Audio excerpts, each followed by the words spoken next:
Hello, everyone. Welcome back to another episode of the Rev Limit podcast. This is episode 3. I think we're almost starting a habit now, so another weekend we won't be able to quit this. I'm Anthony Muniz, joined again by Bryan Carey. Hello, Bryan. How are you? We're here forever now. Yep, we're stuck. And also stuck with us is Corey Davis. Hi, Corey. How are you doing? Hey, doing great. All right. So today's episode is basically going to be the Indy 500 Supercast because there wasn't a whole lot of racing last week, and this is one of the biggest and probably one of the more interesting races that's going to happen before our next recording. So, we have the Monaco Grand Prix, which is probably pretty awesome if you are attending in the city, but to watch is not necessarily so great. So most racing fans will at least be checking in on the Indy 500, so that is what we're going to talk about today. We've got crashes and flips and qualifying that happened over the past week, but also first, I should just like to mention, in case you didn't catch it, the 24 hours at the Nürburgring Nordschleife happened over the last weekend. It was actually a pretty good race. There was coverage. I did tweet out where to find it if you happen to follow me on Twitter. And it was pretty good. I enjoyed watching a pretty large chunk of it. Either of you guys happen to catch any coverage? I did a little bit. I had it on I had it on most of the day. I wasn't watching it a lot. I did like the daytime. At the nighttime, I noticed there was a lot of still shots of the pit lane, which that's to happen. Which was interesting. Kind of hard to see. I mean, you could show shots in the track, but even more so in Le Mans is a lot of headlights. So it was interesting. I honestly did not know many of the teams. I know the cars, but I did not know a lot of the drivers or teams. Yeah, like Bryan said, not great coverage in the nighttime hours. I tuned in and got a shot of two guys standing in a commentary booth, so that wasn't fun. But yeah, the daytime hours were interesting to watch, and big win for Audi there in the new generation R8. No reliability problems with that winning car, so that was a good effort by them. Yeah, it's similar to if you watch the 24 Hour of Le Mans, you get great coverage throughout the day and parts of the night section and parts of the early morning section. But then there's this long period of time where I guess the camera crews just kind of walk off and take a break or something. So you do have static shots of the pit lane or a random guy in a commentary booth and stuff like that. But in general, I thought, especially like you guys mentioned during the day, the coverage was really great for how big that track is. They have pretty good camera coverage, and the race was pretty good. Audi did take the victory, which I think makes 3 in the last 5 years for them. This year, it was actually pretty close between them and the BMW Z4s of Mark VDS Racing, my team. They couldn't quite do it, but that BMW Z4 has kind of been, it was dominant the first couple of years that it came out, and ever since it's not, I don't know if BMW hasn't really supported it properly, but it hasn't been quite keeping up with some of the other cars, and it seems like it's always been on the back foot a little bit. So I'm sure that they're looking forward to the new GT3 car that we've seen kind of some sneak peek shots of coming soon. Yeah, that's going to look pretty cool. And it's actually looking to be BMW's new big kind of all-round GT car that'll work with the various Le Mans series and GT3 specs. So looking forward to seeing that. But that was really all. I mean, that's a very niche race. So, that's all. We'll talk about that. And we'll move on to the big show, IndyCar. And there is quite a few crashes over the practices and various sessions that have been held over the past week. What do you guys think of all that? I'm going to say, first off, the Castroneves one the first one was very unsettling. Because he had in Indy, you're going to have spins all the time. You have crashes. It's just it's an oval. I mean, this is what happens. But with Castroneves, he got the car backwards, and the car shot up into the air, did a backflip. Luckily, he ended up on all 4 wheels. He was shaken up, obviously, but not hurt that badly. But that was kind of concerning because when the car gets backwards, the new aerodynamics on these DW12s. I don't know all the I've read a few articles on the technical ins and outs on why this is possible, but That really caught it like a sail and flipped it up into the air. Now, the other two crashes were concerning for IndyCar, the Newgarden and Carpenter crashes. Uh, they sheared off. I mean, they hit the wall relatively hard on the side, shearing off the side of the car, and they did get up onto the roll hoop, which isn't ideal, obviously, but the roll hoop did the job. Everything did the job. The cars weren't launched into the air. They got upside down, but I remember, in going back to tape, um, in particular, Rick Muir's practice crash in 1992, which, it's a 23-year-old car where, I mean, he got into the wall pretty much the same way and ended up upside down in exactly the same fashion. So it's not a new phenomenon, and I was less concerned personally by those last two crashes because, aside from the cars getting upside down, which isn't ideal, up until this point of the weekend, everything safety-wise had done their job. Yeah, I think especially that Castroneves crash is scary to see because it brings back some memories of some past crashes we've seen, like with Dan Weldon and Dario Franchitti in Houston, where luckily the car did its job in Castroneves' case, but still you never want to see an open cockpit Indy car behave like that did. So I can understand that the scare that put in the series, and rightfully so. And of course, after that, after Carpenter's crash on Sunday morning for qualifying, they made the change for qualifying that day to cut back on the turbo boost and basically force the teams to run a little bit higher downforce aero kit, the same one that they'll run for the race. So Yeah. I think all that considered, that was a good call by IndyCar. It wasn't necessarily a popular call at the time because we're 2 or 3 hours before they were going to head out and start qualifying and probably go faster than they had been in 19 years. But with that said, they were about to go faster than they had been in 19 years. So you don't want to get in a situation where people are going to be taking chances and risk having something else happen and potentially something even worse. Well, my issue with that in particular was, Carpenter's crash, he was at qualified speed. They had the boost increased. He was running 230 plus mile an hour laps. So, I mean, that was a legitimate concern. However, it didn't happen until after he hit the wall. The Castroneves and the Newgarden crashes were happening at much slower speeds. In fact, what speeds ended up qualifying at? Newgarden's was caused by a deflated tire. Castroneves, apparently, they went a little bit too far in some of the aero adjustments or the body pieces or whatever into more of an oversteering condition. They went too far. I mean, that happens from time to time. So the actual root causes of those crashes, the car just getting backwards, had nothing to do with the speeds directly. And in fact, the first two and the most scary one happened at the slowest speeds of all those crashes. So I wasn't quite sure exactly what they were trying to avoid by slowing the cars down, other than it did, and it struck a lot of people as kind of a knee-jerk reaction. Throwing darts at the board, I believe, was a quote by an anonymous driver about the situation, that they didn't quite understand the reason for the cars getting upside down the way they did. I mean, they had a good idea, but I mean, a little slower, I guess, is a little safer, but at the same time, that wasn't the cause of those incidents, was not the speed. So another part of the controversy with this is that all three of those crashes earlier in the week had been with Chevy aero kits. So, they made the change across the board for qualifying. It was going to be the Chevy and Honda teams that had to make those same changes. So, Brian, you think, was that fair to the Hondas that they ended up only having two cars in the top 10 on the grid? So, would they have had an argument, let's say, if they wanted to keep running the boost and keep those low downforce aero kits on because, they hadn't had a problem to that point? No, yeah, and that's fair in a way. I mean, like, obviously, it's the way I look at it too is you're going to qualify at Indianapolis. This isn't because they're not making that big run for the pole. Then, I mean, the Honda cars are a little further back, and you want to be closer to the front to stay out of trouble earlier in the race, especially in those 3 wide starts. And as far as competitive wise, Honda, it didn't look like they were messed up. I wouldn't say all the issues. I mean, there's the 3 Chevy cars. It's just, again, going back to my point, is like I don't think the root cause was after impact and the cars getting backwards.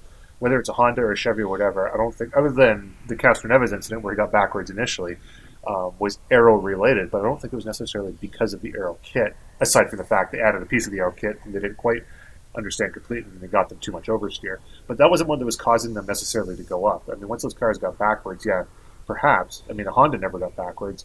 At the same time, I don't think. It did seem a little unfair to Honda, but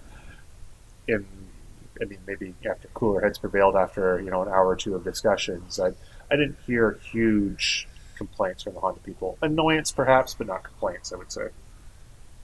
Yeah, and they came out with a statement after the qualifying change Sunday morning and said, they stood by their cars, that they didn't think they would have any problems, but at the same time, this is not the case or the place where you want to start doing that, manufacturer politics. Or I think they saw what was going to be best for that day, for the series. So I have to give credit to Honda for not raising a big fuss about that, for going along with it. And in some ways, it could have been worse. They could have, made some even bigger changes, but I think the changes they made were fair, and also it put both manufacturers at pretty much an even disadvantage, if you will, at that point. Yeah, and to me, I mean, qualifying for the longest time in Indianapolis has not been the deal it was. I went back because YouTube's great for this. You can go check pretty much all the qualifyings and all the races from all the races back, and I refuse to watch any of the races from '96 to,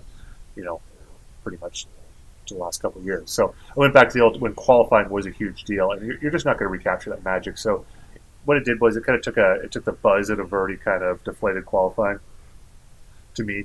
But transitioning to the issues of the aero kits and talk about Honda at a disadvantage, the unfortunate segue is to the fourth. Well, I think technically it's the fifth, because Pippa Mann did have a pretty big crash, but that was just getting some aero wash, getting into the wall, and she got it all right. That was nothing to do with anything other than just kind of a racing thing. But it takes us into the last crash, which was James Hinchcliffe's crash, which was a brutal crash and had nothing to do with aerodynamics. That was just that was a car failure on the suspension, and unfortunately, it led to one of the possibly the biggest impact I have ever seen in Indianapolis. Yeah, and if you haven't heard the details of this, they're pretty gruesome. Apparently, when he hit the wall, a piece of the suspension wishbone actually came through the side of the car, basically through his leg, and essentially pinned him in the car. Both legs. When the safety team got there, unfortunately they got there fast, but he was bleeding a lot. Essentially, again, pinned in the car. They had to basically cut off the sides of the wishbone piece to be able to get him out. So a really, really scary incident that he had. Again, fortunately, the safety crew was able to get there fast. But, for Hinchcliffe, obviously he's out of the Indy 500. It looks like he may be out for a little while longer. So, of course, his safety is still paramount at this point, and it looks like he's, going to be in good shape. But you got to wonder for that team, who do they go with for this weekend, and then going forward for the coming races? Who's the best candidate to fill that number 5 car? There's been a lot of talk for the filling of the car. I mean, there's a few options on the table. I think Catherine Legge has been mentioned. She has a good relationship with Schmidt-Peterson. I just said shit. Schmidt-Peterson Motorsport. You might want to timestamp that. Schmidt-Peterson Motorsport. She raced with them in 2013, so Catherine Legge's an option. Tristan Vautier has other commitments. There's talk of Ryan Briscoe being available, but I'm not 100% sure on that. So, I mean, they'll find someone. There's enough qualified people they could put in the car. I'd say Catherine Legge is the early front runner. I mean, she's there. She's ready to go. She was in talks with other teams for a potential run. Didn't come together, so I think that's a potential. But, I mean, it's going to be a tough one to step into considering the circumstances, because, I mean, aside from Weldon's accident, what this kind of reminded me back to was, and luckily, I guess at the time, not nearly as visually graphic, but Alex Zanardi's crash. I mean, this is Hinch's, they've stabilized him. He's personally, out of danger, for the most part, as far as I understand, stabilized life-wise. However, there hasn't been a lot of information on the condition of his injuries, but based on what they're saying, what happened, it does seem like this could be a significant layoff for Hinch. And just for fun, looking back at last year's 500 results, 2 of the top finishing drivers that aren't in this year's race are Kurt Busch and Jacques Villeneuve. So I'm just saying, Schmidt-Peterson, if you need a driver, you got one in NASCAR and one probably somewhere up in Canada running little kids off the road. So yeah. Go get him. Yeah, well, actually, I'm not sure what Villeneuve's commitments are, but, I mean, he did run with them last year. And he did ride in the SPM car, but I'm pretty sure, from my understanding, that Kurt Busch is out. There's no way he's getting into an IndyCar this year. Yeah, and on a side note, I hate to see that there are no drivers attempting the double because, with Kurt doing it last year, Juan Montoya has run both series within the past year, so really hope one of those guys might make a go at it. Yeah, I mean that's the other thing too. I mean that's one thing that I mean as much as I have a personal opinion of Kurt Busch, or the Bushes in general, it was good to see someone making the attempt to go from the Indy 500 again to the Coca-Cola 600. I mean, I think it's an interesting double to try to pull off, and it did add a lot of interest to the sport. And I think going forward, I think there should be more push for that because IndyCar, above everything else, the 500 is still the premier event, and um, and NASCAR isn't exactly in the boom like it used to be anymore. So any cross promotion and interest in getting both series would be helpful. But like I say, my prediction for that seat, just based on everything I've heard so far and who's available and the relationships, would be to see Catherine Legg in that car. All right, well, let's move on to the actual qualifying that happened on Saturday with rain. Sunday. What did I say? Saturday? Whoops. Yeah, Sunday. It got rained out. Got rained out on Saturday. Right, qualifying that happened on Sunday, not Saturday. What did you guys think of the 1 day qualifying format where you got one attempt per driver essentially? That was kind of forced upon them, so based on the circumstance. So they did. Right, but what did you think about it? Did it add any kind of interest whatsoever because of the weather? Or no, terribly not. No. Because there have been people that called for having something similar in F1 to spice, quote unquote, spice things up a bit. So yeah, well, I mean they've done that in Formula One before. We've had the single run qualifying before. It used to be F1 used to be qualifying over 2 days, and now it's just the elimination sessions. I'll go back when I was mentioning before about watching the history of when qualifying was a huge deal for the Indy 500. Go back to say 1992, 93, 94, when the series was really at its height for speed. You had the stands were packed. You had your pole day, which was a Saturday, so everyone got up to 3 runs that day on the pole day. So people would go out, they'd put a lap down. It wasn't quite good enough to get pole position, but they think they could do more, so they would withdraw their time. Now, if they went out a second time and they crashed their car, they might not make the race. So there's a lot of drama there. Plus, speeds were people were pushing it. It meant a great deal. Right now, you had 34 cars, and one of the cars, unfortunately, was never going to make the race. So there was no drama this year, even with the single-day qualifying of who's going to make the field. It just ended up that way. Whereas before, after that first day of pole, like the pole day qualifying, that would set whatever positions it was.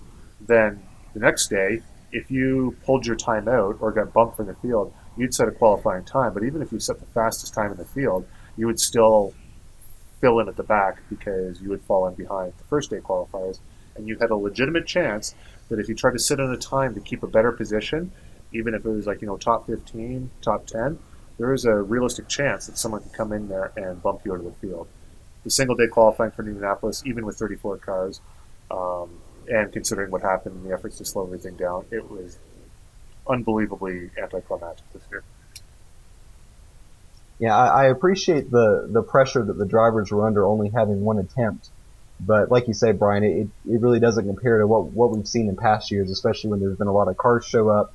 You actually get some bumping. I mean, I think about the biggest drama we had this year was, the last run that Buddy Lazier made to try to bump his way in. And even that, you could tell pretty quickly that he wasn't going to have a great chance of that. But yeah, it was pretty dull. The one thing I'll say is that at least they got it over pretty quick, and they kind of had to because it didn't start until I think 3:15 local time. So, they didn't have a ton of time really to mess around. So, yeah, I think it's unfortunate they couldn't get the full qualifying sessions in. I think also, and obviously they had to make a cut somewhere, but not having that Fast 9 shootout also lost some of the drama. So, Scott Dixon pretty much knew he was going to have the pole with 4 or 5 cars left because there just weren't any strong cars left to go. Whereas, in the Fast 9 format, he would have had to sweat out 8 fast guys going before he got his attempt. So, again, like we said in the first part, I think IndyCar was in a tough situation.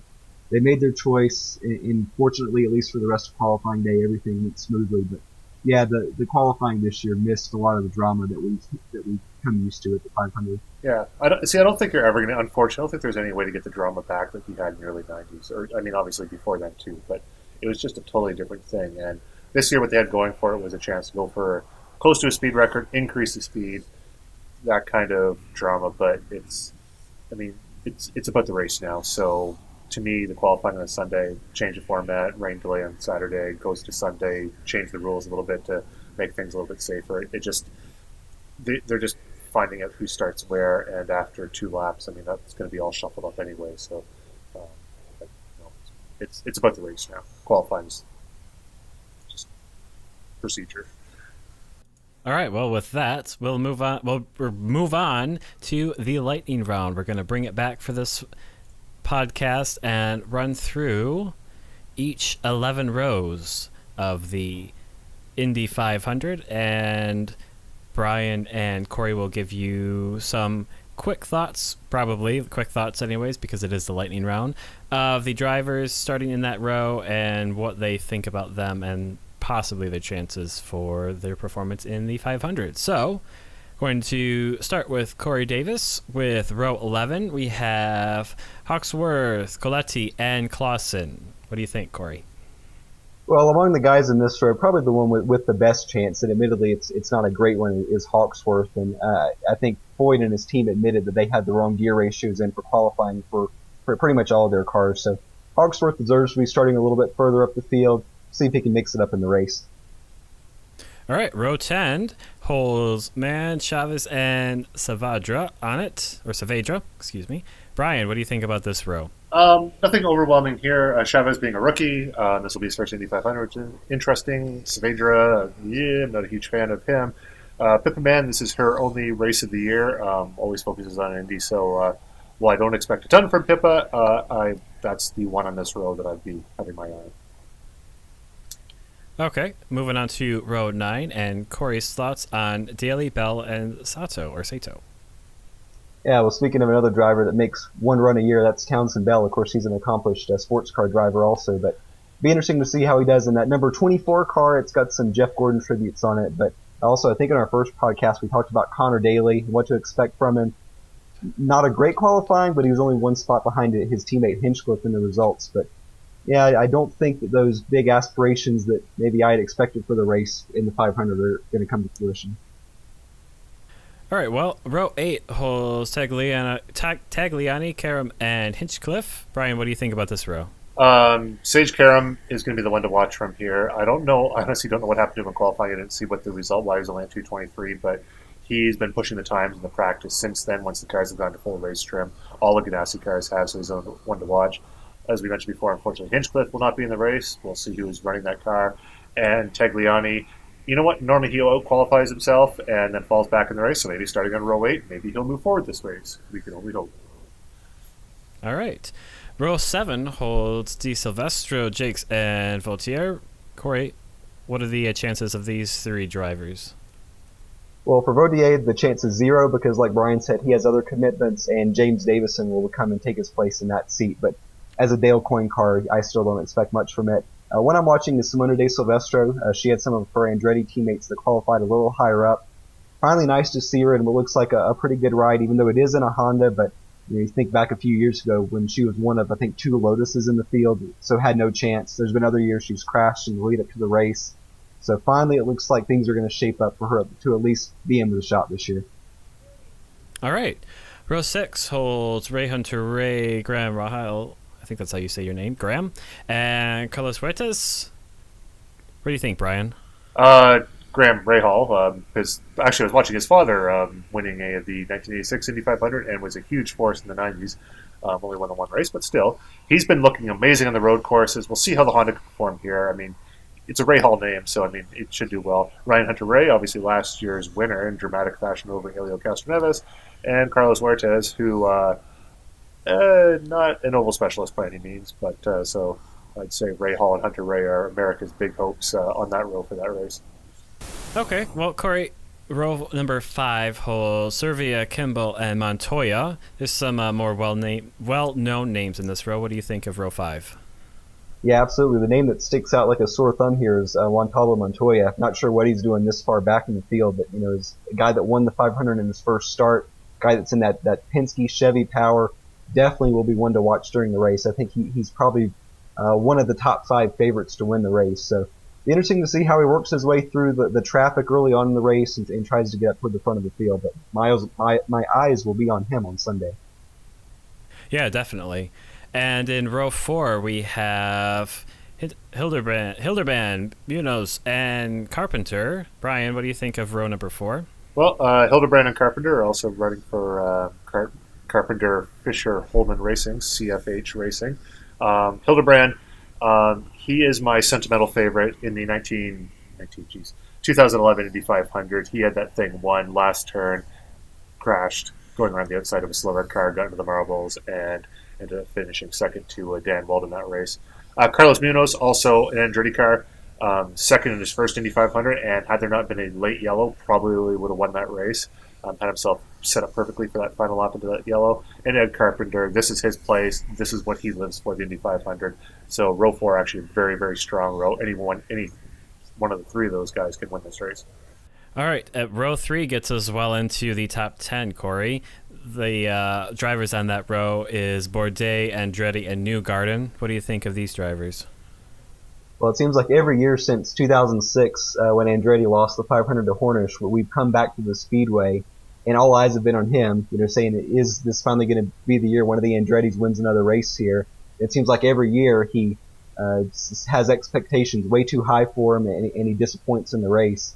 So this year, not coming in necessarily what's been the best equipment, starting, a respectable spot in 8th, but I'm going to be interested to see if Andretti moves forward. The same with Newgarden. I think maybe that crash last week in practice sort of got him a little bit conservative in qualifying. Who knows? But he's another one I'll be interested to see if he moves forward or sort of stays back there around the 10th spot for the first part of the race.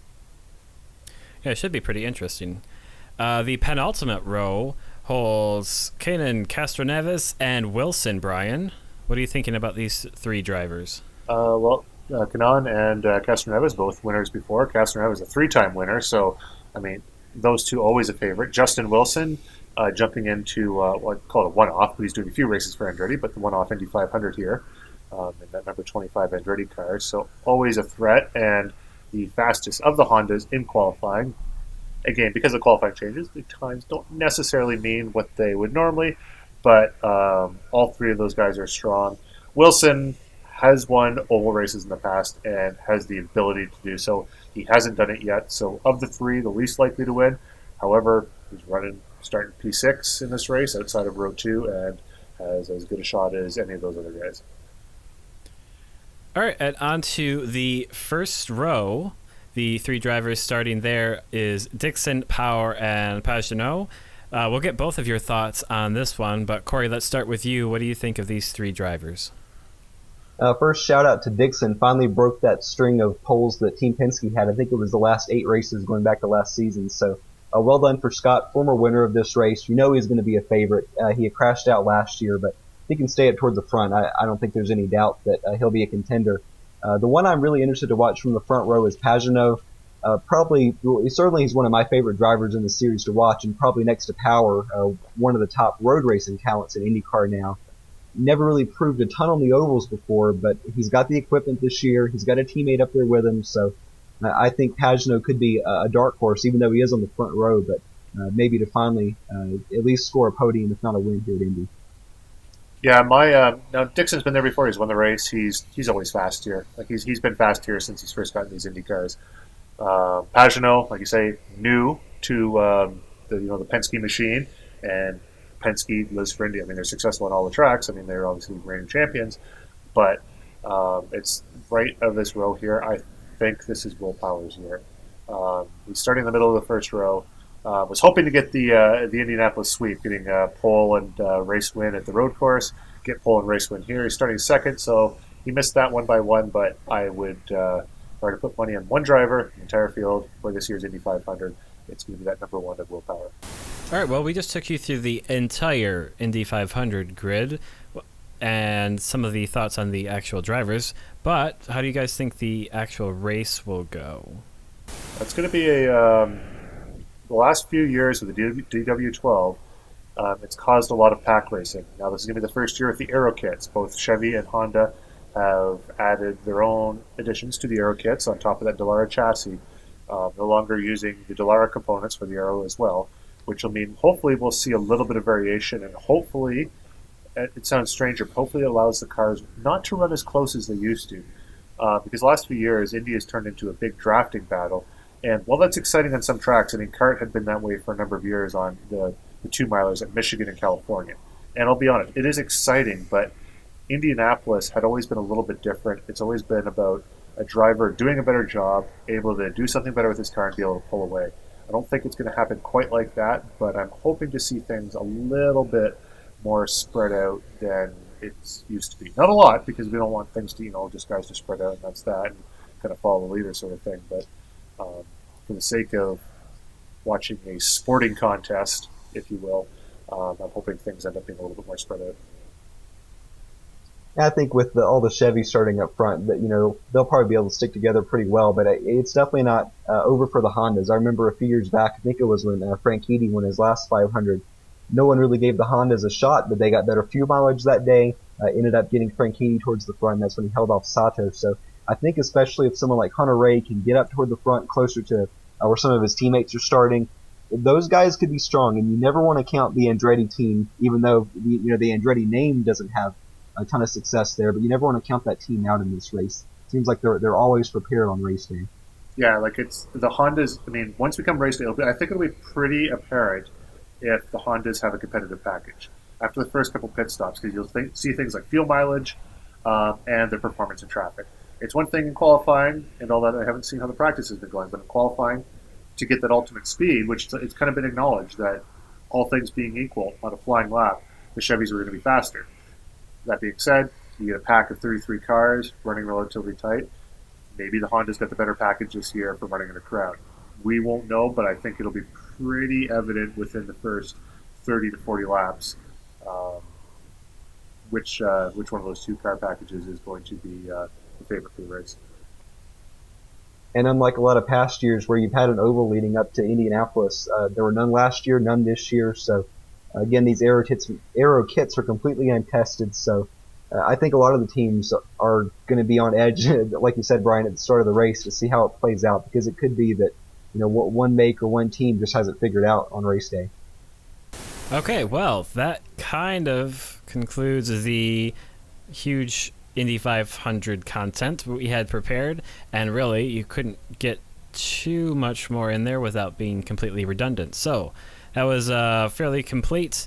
We've even gone over predictions, how we think the race is going to go. So, a couple other things, like we did mention at the top of the show, that are happening in the world of racing this week. The Grand Prix at Monaco is happening for Formula One.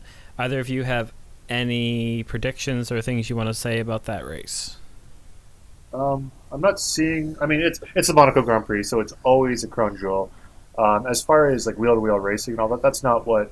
It's never been what Monaco's about. It's been about the spectacle, and this is the spectacle of Formula One. So, aside from the car performances, Mercedes is still looking dominant. We'll see how Ferrari is able to handle the track as well, but I don't think we're going to see too much of a surprise performance-wise, the relative performance of the teams here at Monaco. I mean, sometimes something will happen. Maybe it'll rain, a strange safety car period, something along those lines that might add a little bit of spice to the race. That being said, it's looking at Mercedes 1-2, Ferrari 3-4, Williams 5-6, and then picking behind that. Yeah, based on the past couple years at this race and the Spanish Grand Prix a couple weeks ago, you'd have to say this is setting up perfectly for Nico Rosberg, but the truth is they're so close together between the Mercedes drivers. It could go either way here. If I picked Rosberg, I'm sure it'd be Hamilton, and if I picked Hamilton, I'm sure it'd be Rosberg. So I'll abstain from a prediction, but I'll be up on Sunday morning for sure to watch it. Yeah, but if you pick both of them, then perhaps Niki Lauda will just sprint the entire 78 laps himself and show them how it was done in the old days. That's how racing worked, right? Back in the 70s? I think so, yeah. Just Niki Lauda running around the track. Yep. Fantastic. Sounds about right. Great TV coverage. Oh yeah, I'll add that if Kimi Räikkönen were to crash somewhere sometime during the race, I wouldn't doubt it if he ends up on a yacht like he did a few years ago. Oh, that's a guarantee. That's not a chance. If he's out of this race before the end of the 78 laps, he will be drunk by the time they finish the race. All right, a couple other races that are also happening over the weekend. We have the Formula E race in Berlin, the Blancpain Endurance Series that happens at Silverstone, the Coca-Cola 600, which happens at Charlotte International Raceway. I'm not sure where you can watch NASCAR in Europe.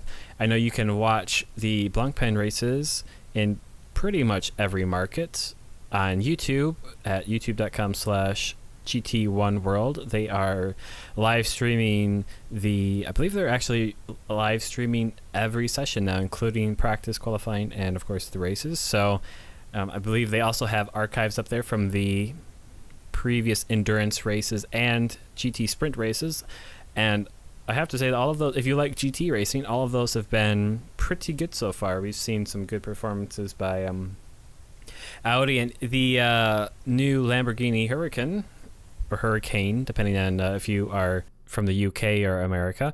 And I'm looking forward to see how they do at Silverstone. Yeah, I'll say this is one of my favorite racing weekends of the year. On Sunday, pretty much wall to wall. You got Monaco, take about an hour before Indy coverage starts. Get some dinner, take about another hour or so before Charlotte starts. Unfortunately, among the three of those, probably Indy will almost certainly be the most exciting because Monaco, no one passes, and you probably see just about as much passing at Charlotte because NASCAR screwed up the aero package on their cars in a track where they're going as fast as they are at Charlotte this year. I don't look for a lot of passing. It'll be a long race, so if you need some help going to sleep Sunday night, just turn on the Coke 600. That's sadly when I do watch NASCAR, I do end up napping for a good sizable percentage of it. I find the engine noise soothing. Well, there you go. It has an alternative use. I mean, you might not find it entertaining like some people do, but it does present some value to you. Yes. No. And in fairness, I mean, in certain cases, I can find NASCAR exciting. However, just due to the length of the races, I find the middle part of it typically. Maybe it's Darrell Waltrip's voice. Maybe he's like the Sandman, if you will. One of his many talents. Yeah, everyone says NASCAR's got to go for this younger demographic, but I think you hit on something, Brian. I think between those soothing engine sounds and old VW, they really just need to go for the older crowd. It's becoming a sleep aid now. Yeah, see, they just need to change their marketing pitch to all their potential advertisers, and they're right back at making the massive revenues they want. Yeah, just switch out some of the car logos, take Budweiser off, and put like Tylenol PM or Geritol or something on there. Or just literally put Geritol in the cars and see who lasts the longest. Good idea. I like it. All right, well, that is pretty much our show. It's actually a bit shorter this week, but like I said, it's basically been the Indy 500 cast, and not that much else has happened. So, everyone, thank you for joining us. Like I say at the end of every podcast, you can follow us on Twitter for musings and sometimes racing commentary. Actually, now if you're watching on YouTube, I've added the handles and a fancy new annotation system so you can tell which of us is talking at what point. So if you're watching there, you've seen all of our faces and Twitter handles at the same time. So, I need to get a better picture of my face. You do need an actual picture. I just pulled it off your Twitter or your Twitter account, so send me one and we'll change it. All right, yeah, because my Twitter one is just me with looking like has a massive chest and no face, which is not how I see myself most of the time. I will have to come up with a good podcast mugshot. So is it going to be like your head photoshopped on top of a very suave, like 30-year-old man or something? I'm a very suave 36-year-old man. Well, there you go. So you're going to send me yourself then, is what you're saying? I will Photoshop my own face onto my own body, and then and then reverse engineer that Photoshop out by just taking the picture. High end of technology. That's so complicated. It might just work. Okay. All right, well, I think that's everything. If you are just listening to the audio one and you want to follow us and listen to our racing musings, I am at Tweets by Ant. Brian is at Rev Limit Brian, and Corey is at CDavisWX. So that's it. That's the third episode of the podcast. One more, and we'll officially be in a habit, and we'll become slaves to making these once a week. So look forward to that next week. Yep. Enjoy the racing, folks. Good night, guys.